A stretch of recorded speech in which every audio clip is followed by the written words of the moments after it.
So in this video, we're going to talk about posture, which is the basis for our entire visual program.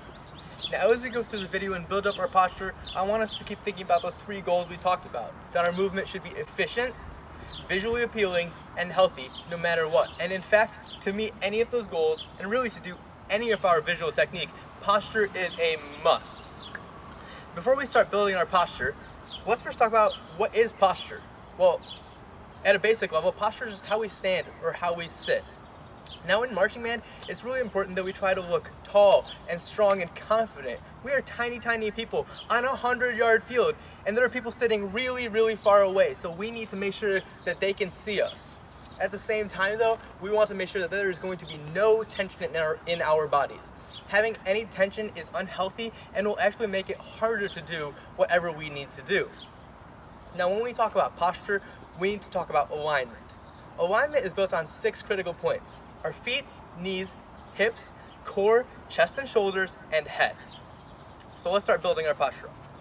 Our feet in our posture here in first position are going to be at a 90-degree angle with our toes apart from each other. In this position, about 60% of our body weight is going to be on the platforms or the front half of our feet, and 40% will be on the back half of our feet. And this gives us a strong, stable platform to build up from. Now before we move on, I just really quick want to make a distinction between first and second position. First position is our heels together at a 90-degree angle in the feet. Second position, we simply put our feet at a shoulder width apart, but the angle of the feet maintains the same, and everything else in our alignment will be the same as well. So although our platforms provide a really strong base for us to build from, when we talk about alignment, we need to think about our ankle bones. Moving up from our ankle bones, we want to put our knees in line with the ankles. And how we're going to do this is we don't want our knees too bent, but we don't want them locked either. They just need to be a little loose and relaxed so our legs are long. Moving up from the knees, we have our hips.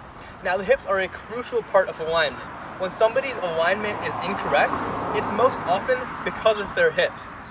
When we're talking about our hips, we need to think about rotation, and not left to right rotation necessarily, but forwards and backwards. So imagine you have a bowl of water, a big bowl of water, like your hips.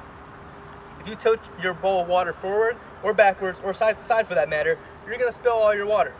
So take that bowl, make it nice and level so you're not spilling any water. Now take that bowl and put it on your hips. Notice that with my hips, if I tilt them forward or backwards or side to side, I'm going to be spilling all my water. Now a really common problem with the hips is to have them tilted like this, too far forward. And that's just because of how we go about our day-to-day lives, and we don't think about them that often. So if you find yourself in this position, in a situation like this, you're going to need to use your abs to pull your hips forward and roll them under. Now moving up from our hips, we have our core. Our core is directly connected to our hips. And all we want to do is make sure that our core isn't unnaturally bent in either direction. On top of our core, we have our chest and shoulders. We want our chest and shoulders to be wide and open. This is a really important part of our body to project and present ourselves to an audience in the stadium. A common mistake is that people want to puff their chest out because this feels really big and powerful. But if you look at me from the side with my chest puffed out, not only is my chest out of alignment, but my abs and hips are as well. So we want to think about pulling our chest up rather than out. On top of the chest, we have our head. And we just want our head to sit comfortably on top. Go ahead and nod your head yes and no and roll it around a little bit, and you just want to find a place where your head just sits with minimal effort holding it up. Now, all of these points together make up our alignment, which like I said is very important for posture. And also something I want to mention is that if any of these points are out of alignment, it impacts several other points. So we need to be very detailed and make sure that we get all of these points just correct. Now you're going to want to practice this a lot. To do that, just start from the bottom up. Make sure your feet are in the right position, then your knees, your hips, double check, triple check, quadruple check your hips. Then go up to your core, your chest, and head. And then once you have a good posture, shake it all out and do it again. The more times you do this, the better your posture is going to be. And the better your posture is, the better all of your visual technique will be. Now that we've established alignment, we need to talk about one more thing, and that's the separation of the upper and lower body. Now this might seem like a strange concept, but it's something you're going to hear a lot this season. And that's because it is crucial for what we do.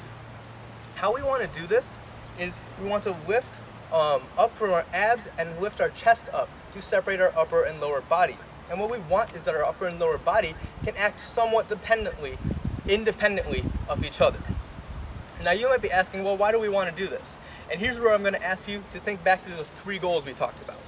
First of all, it is more efficient. When you're standing in this lifted position and your upper body is separated, you can breathe better, you can move better, and it makes everything you do a little more efficient. Secondly, it looks visually appealing for an audience. No matter what you do with your legs, how fast you're marching, how big of a step you're taking, your upper body will look strong and presented and won't be impacted by what's going on down here. And lastly, it is in fact healthier.